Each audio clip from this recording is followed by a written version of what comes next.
In my role at Focus, I end up working with a lot of different organizations in a lot of different industries. And this process of identifying talent is a challenge for almost everyone. But there are a lot of different tools that are available out there to help.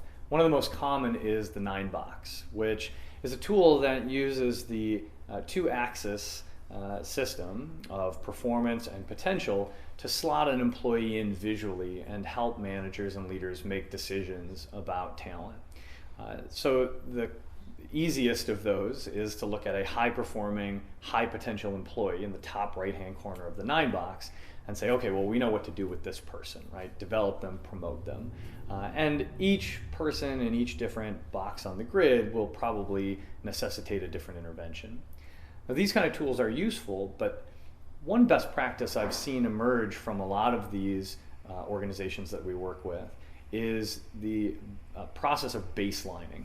And what I mean by that is a lot of this is very subjective. We're going to sit around a conference table and talk about where we think one of our employees fits within this matrix. But the way that you interpret performance and potential versus how I see it could be very different. That is based on what we value in an employee.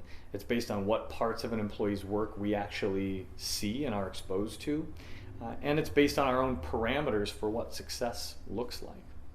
So you may place someone in the bottom right-hand portion of the 9-box where I would call them a high-performing hypo.